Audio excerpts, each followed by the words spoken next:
Back again with another video. Today I'm going to give my full review of my Moto E5 Plus. I've had this for about 2 weeks now, and I believe I'm able and I'm ready to give you the full review about this device. So first, let's start off with the build of the device and how does it feel. Do I still love the way it feels? Because in one of my videos, my first impression video, I said I love the way this device feels. Yes, I still do love the way the device feels.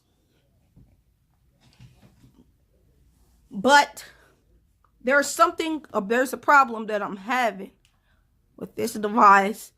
It's the same problem that I'm having with my LG Stylo 4.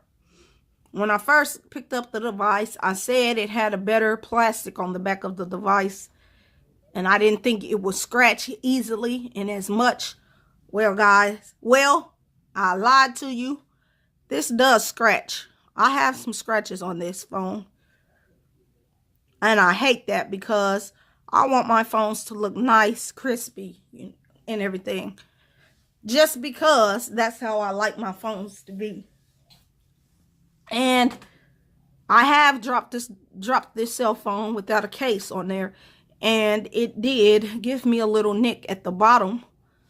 Hold on, at the bottom of the display, a little nick, and I've gotten some more scratches. Some little, you can see that those are scratches.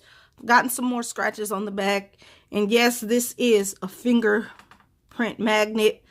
That's another thing that sucks. I wish to me it seems like the glass backs. I'm more better with the glass back on a device than a plastic. These plastic devices are cheap. The plastic backs, these are cheap.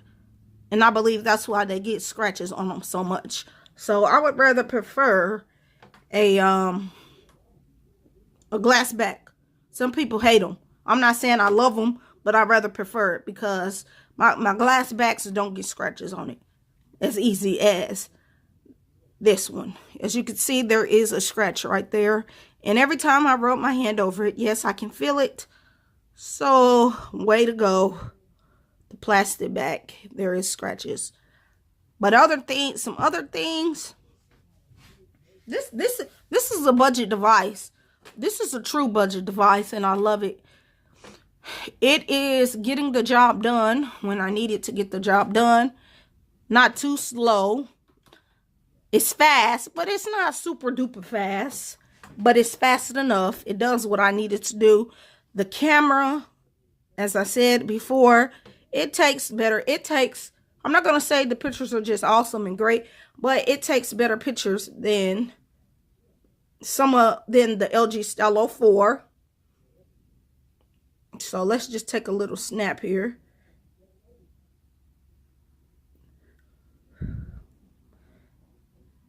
Let me show y'all that.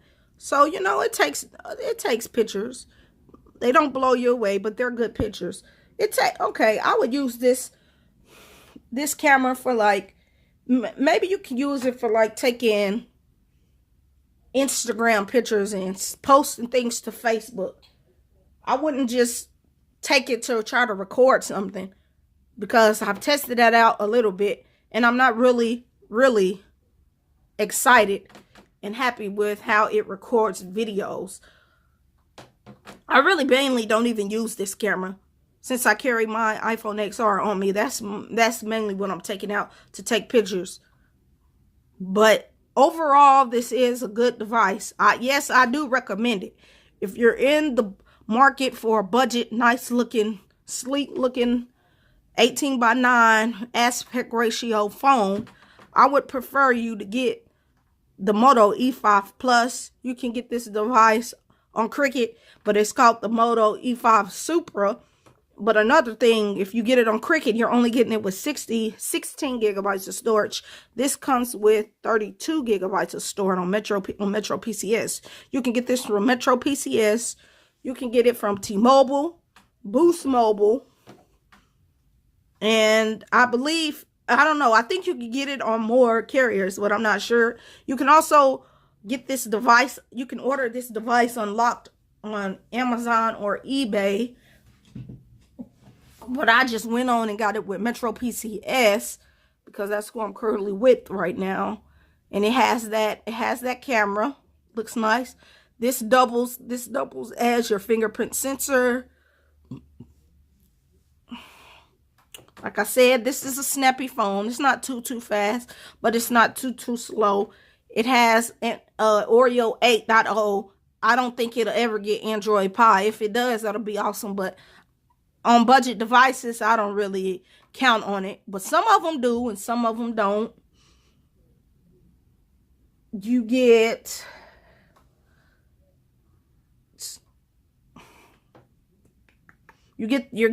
the touch buttons at the bottom, on-screen buttons at the bottom.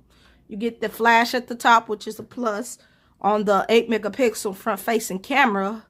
Overall, I love the phone. I'm liking the phone. I think Moto did a good job on this phone. I wish they could have made these cameras a little bit more better.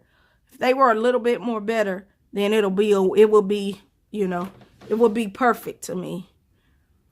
But just rate, comment, subscribe to this YouTube channel, and let me know in the comment section below if you are looking for a budget device, and what budget device would you get? Would you get the Moto E5 Plus, or would you go get something else? I'll catch you in the next one. I'm out.